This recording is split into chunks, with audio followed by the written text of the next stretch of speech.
por que o batalhão de guarda presidencial foi dispensado 20 horas antes do atentado? Olhando no seu olho, eu afirmo ao senhor que eu não sou do tipo que mente, nem para o senhor, nem para ninguém.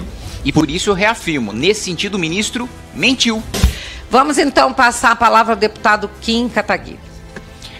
Senhor presidente, senhor ministro, bom dia. Eu gostaria de fazer questionamentos muito diretos e objetivos, né, dado ao pouco tempo que nós temos, né, com base aí nos decretos 48056 de 60 e 51332 de 61, questionar o ministro por que, sabendo das intenções dos invasores de tomar o poder e de enfrentar as forças policiais, e a recomendação que o senhor fez ao GDF foi apenas de impedir a circulação de ônibus. Por que, sabendo da gravidade do caso, Vossa Excelência não sugeriu impedir a passagem de pessoas? E por que o ofício ao GDF, né, afirmou que o seu ministério estava monitorando a situação com as forças prontas para agir, mas essas forças não agiram? Por que esse monitoramento não foi efetivo, né, já que o próprio Ministério da Justiça afirmou que sabia de tudo que estava acontecendo, né? Também queria saber por que o batalhão de guarda presidencial foi dispensado 20 horas antes do atentado, quando ele já estava de prontidão no dia 7, ou seja, foi diminuída deliberadamente a segurança do Palácio do Planalto do dia 7 para o dia 8, 20 horas antes do ataque.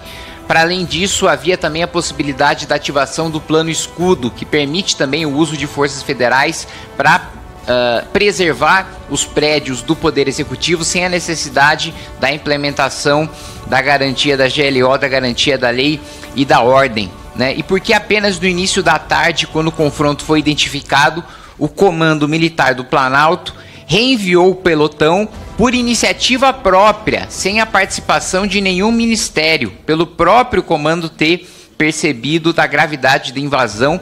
Por que ele teve que tomar a iniciativa sozinho, se o próprio Planalto já sabia de tudo aquilo que ia acontecer? Esses são meus questionamentos, ministro. Bem, o ofício a que o senhor alude foi encaminhado ao GDF na noite do dia 7. Foram 2 ofícios, em verdade 3 ofícios encaminhados na noite do dia 7. O senhor está olhando apenas um. Todos os outros ofícios que foram protocolados, por que no GDF? Porque nós não podemos fazer intervenção federal preventiva. O nosso governo respeita a Constituição. Então nós não podemos passar por cima dos governadores. Eu já respondi isso ao senhor na CCJ. Infelizmente depois o senhor fez uns vídeos na internet dizendo que eu havia mentido, etc. Eu, olhando no seu olho, eu afirmo ao senhor que eu não sou do tipo que mente, nem para o senhor, nem para ninguém. Por isso que eu tenho altivez e coragem, porque meu escudo é a verdade, sempre. Então, a verdade que eu falei ao senhor na CCJ, eu estou repetindo aqui, ao senhor, olhando no seu olho. E espero que dessa vez o senhor não faça vídeo distorcendo as minhas afirmações.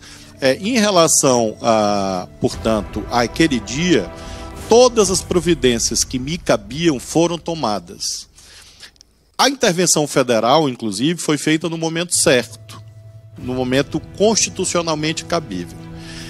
E, portanto, as providências do Ministério da Justiça, porque há uma confusão, deputado. As pessoas ouvem assim, Ministério da Justiça e Segurança Pública. Parece, e eu acredito que o senhor saiba que não é assim, que eu mando em todas as polícias do Brasil. Não é assim. O senhor sabe, creio que o senhor sabe disso. Existe um ordenamento jurídico, existe uma Constituição, existem leis, e por isso o procedimento correto é encaminhar o GDF. Inclusive a parte em que eu digo que a Força Nacional estava pronta a atuar, ela atuou sim, no momento que era cabível, no momento que era possível que ela atuasse. Em relação às perguntas sobre Exército, Forças Armadas, eu lamento ao senhor que eu não posso informar, porque está fora das minhas atribuições. Eu creio que o senhor sabe que as Forças Armadas não são vinculadas ao Ministério da Justiça, e creio que o senhor sabe que o GSI também não é vinculado ao Ministério da Justiça. Então eu sou convidado para falar das minhas atribuições. Não que eu não queira falar, mas é que eu não tenho conhecimento. E eu só posso falar na medida que o escudo é a verdade, eu só posso falar daquilo que eu tenho conhecimento.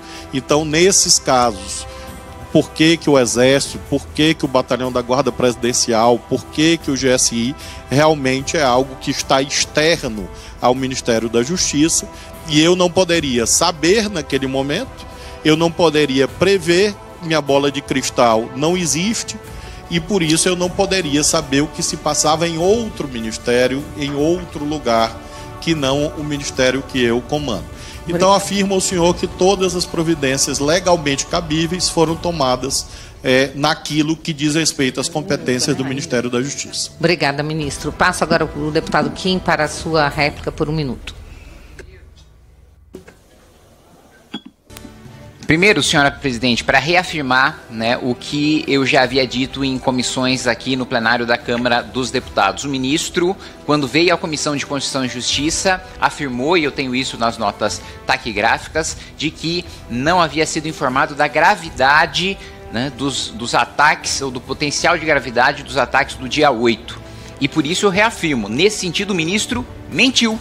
Ele recebeu, sim, do delegado-geral da Polícia Federal do Ministério da Justiça a intenção de enfrentamento das forças de segurança, a intenção de tomada de poder e a intenção de você ter o vandalismo nos 3 poderes. E, mais uma vez, eu não falei sobre intervenção federal em nenhum momento, né? O ministro desviou da pergunta que eu fiz, eu falei sobre o Batalhão de Guarda Presidencial. E o outro ponto, eu perguntei também por que ele não fez a sugestão de bloqueio de circulação de pessoas. Ele falou, não foi um decreto, foram 3. Tá, mas por que nenhum dos 3 tinha um bloqueio de circulação de pessoas? Então, mais uma vez, o ministro não responde.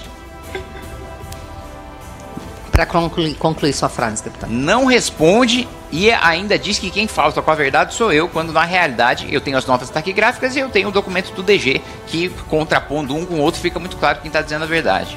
Obrigado, deputado. Ministro. Esse documento que o senhor publicou nas redes sociais como uma revelação sensacional, e eu nem entendi, porque já havia sido publicado na imprensa, e eu não entendi onde estava a revelação sensacional. É o documento que eu sempre afirmei que eu recebi, o único. Eu sempre disse. Por que eu sempre disse? Porque eu recebi e encaminhei à autoridade competente. No caso, o governador do Distrito Federal. Então, nada tem de sensacional desse documento. O senhor não é o autor de uma invenção ou de uma descoberta espetacular. Lamento informar isso a Vossa Excelência. E neste caso, o que aconteceu? O documento do diretor-geral foi encaminhado ao governador. Outro ofício meu foi encaminhado e um terceiro ofício. E mais mensagem de WhatsApp. Tudo na mesma noite. E aí, quando houver um momento próprio, aí eu apresento tudo ao senhor. E, aliás, está fartamente documentado. Então, não há mentira, não há omissão. Há só o sono dos justos e a verdade de quem caminha com ela ao lado. Em 33 anos de vida pública, graças a Deus, com a ficha limpa. E assim vai continuar. Valeu demais, galera, por acompanhar até aqui. Vocês são a força que mantém esse canal de pé, firme e sem rabo preso com ninguém. E se você curte esse conteúdo sem censura, com coragem e ironia na dose certa, que tal virar membro do canal? O valor é simbólico, dá pra pagar com o troco do pão, mas faz uma baita diferença pra gente continuar batendo de frente com esse sistema podre. Bora juntos nessa missão? Clica aí em Seja Membro e vem fazer parte da resistência que incomoda os amantes do 9 dedos.